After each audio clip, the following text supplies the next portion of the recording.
indígenas de las tierras bajas realizan una marcha desde el oriente hasta La Paz, recorriendo 750 kilómetros bajo las consignas de tierra y dignidad. ¡Compañeros! ¡En esta cumbre andina! ¡Viva la marcha indígena para el territorio y la dignidad! ¡Viva! ¡Viva los pueblos indígenas del oriente boliviano!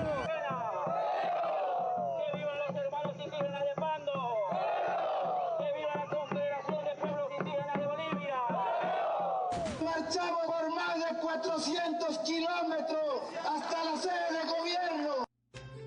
Desde que la sabiduría del pueblo indígena da la señal a través de plantearnos la Asamblea Constituyente como una alternativa de reencuentro de los bolivianos y de enfrentar los problemas estructurales de nuestro país, a partir de ese encuentro, las mujeres, los niños, los adultos, las personas de la tercera edad, las personas con discapacidad, los indígenas, los campesinos, sectores de población que históricamente hemos sido excluidos, hemos encontrado en el escenario de la Asamblea Constituyente, en el proceso constituyente, la oportunidad de ser actores, autores de este proceso de cambio y poder plasmar nuestras aspiraciones en el texto.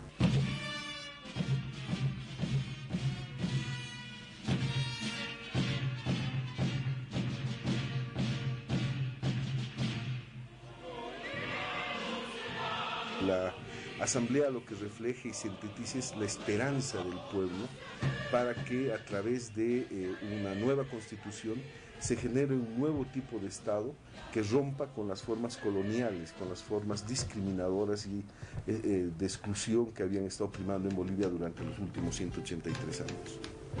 La primera asamblea de 1825, aprobada el 26, tuvo en su escenario ciudadanos, que además, entre comillas, y lo decía esa constitución, eras boliviano y eras ciudadano cuando eras profesional, tenías un ingreso económico, pero además eras hombre, entre paréntesis. O sea, esos aprobaron la constitución. No estuvieron las mujeres, no estuvieron los indígenas, pues no tenían calidad de ciudadanos. Sabíamos que llevábamos un mandato importantísimo porque íbamos a cambiar la ley de leyes, porque íbamos a refundar un nuevo Estado y porque íbamos a poner un candado a las reformas estructurales que había empezado a asumir el presidente Evo Morales. Mucha gente pensaba que es llegar a la Asamblea y empezar a escribir leyes. De lo que primero se trataba es de discusión política sobre qué tipo de país es el que vivimos y qué tipo de país es el que queremos. La ley de convocatoria fue trayendo elementos que nos iban mostrando que había un grupo de poder que iba a estar presente, que hacía una minoría, pero reminoría. Yo no decía, con todo el respeto que se merecen los constituyentes de esta fuerza de Podemos, que eran la segunda fuerza, no, eran la primera fuerza de la minoría, porque hubo una sola fuerza mayoritaria. La diferencia en número de representación fue grandísima. La fuerza mayoritaria tuvo 142 constituyentes y la primera fuerza de minoría tuvo 60. Entonces realmente ya el país apostó por el cambio, pero un cambio de a de veras. Iba a ser complicadísimo el intentar sentarnos en una mesa frente a quienes habían sido nuestros opositores históricos, con quienes en octubre del 2003 nos encontramos en las calles y a quienes habíamos les habíamos supuestamente ganado la batalla. Estos sectores entran con mucha fuerza en términos de evitar que haya asamblea constituyente, evitar que haya constitución, porque esto les ponía límites a su aspiración radical de autonomía, que está más ligada a federalismo y a independencia. Sabíamos a que nos enfrentábamos a la derecha, sabíamos que dentro iba a ingresar gente de derecha, gente tigres, decíamos, por ejemplo, Cacho Richter, hablábamos del Motete, de Armando Vaca 10, gente que ya había vivido en la política, que ya se las manejaba todas. Y ahí nos fuimos dando cuenta que la oligarquía era peor de lo que nos han pintado.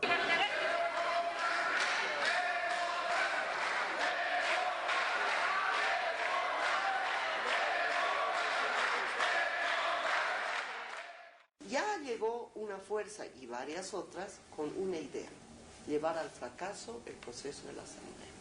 demostrar mediante el hecho de que la Asamblea no pueda terminar un texto constitucional, el hecho de que el indio no ha nacido para hacer leyes, el indio no ha nacido para gobernar en el caso de Evo Morales, o sea, se trataba de demostrar eso.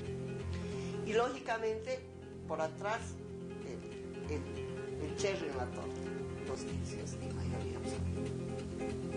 Desde ese momento viene un proceso conflictivo en torno al tema del reglamento, donde si bien se lograron avanzar en acuerdos iniciales, el resultado es que ellos no aceptaban el famoso tema de la aprobación por mayoría absoluta, incorporan de manera forzada el tema de los 2/3 y a partir de ello lo vuelven una consigna de lucha. En primer lugar, en ninguna parte del mundo, los cambios totales de un documento constitucional son modificados por 2/3. Pero los sectores de la derecha volcaron la figura de la democracia. Para ellos los 2/3 era el de imponerle al MAS sus condiciones. Si el MAS tenía 54, 2/3 es 67%, faltaban 13%. Ese 13% se volvía el voto de oro o el voto con capacidad de veto. Teníamos que aprobar en grande el reglamento general de la Asamblea Constituyente. Entonces decidimos ese día aprobarlo en grande y empezamos la lectura para la aprobación en grande del reglamento. Y en ese momento Reaccionó Podemos habían metido incluso botellas con piedras para hacer bulla, pero también para agredirnos. Habían 2 asambleístas de Podemos que habían ingresado con cajas y empezaron a repartir a todos sus compañeros botellas plásticas para empezar a hacer escándalo. Y empezaron los insultos porque el secretario de la directiva, Nacho Mendoza, empezó a dar lectura al reglamento y en ese momento reaccionaron ellos y subieron a la testera y cuando nosotros intentamos reaccionar, detener eso, empezaron los insultos. Entonces la empezaron a insultar a Isabel. Porque ella habló en su idioma, en quechua, dentro de la plenaria y las mujeres asambleístas de Podemos le gritaron india de mierda. Anda a la escuela y luego volvé aquí. Lo que mostraba la prensa era a Isabel Domínguez con el chicote en la mano agrediéndola a Capobianco, pero no mostraban la imagen de ese insulto y esa expresión de racismo que la constituyente Capobianco había expresado. Entonces, varias mujeres, varios asambleístas de Podemos, entre mujeres y hombres, van a la testera. Román estaba delante intentando detener a la turba que intentó agredir a la presidenta, quitarle además el reglamento, el proyecto de reglamento que estaba dando lectura a Nacho Mendoza, intentar agredir a la presidenta.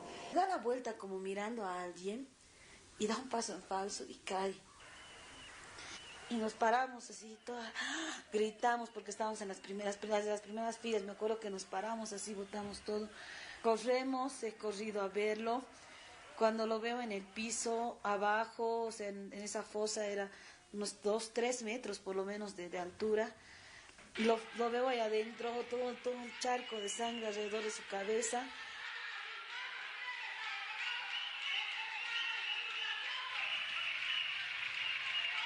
Fuimos corriendo hasta el Hospital Santa Bárbara, que quedaba una cuadra larga.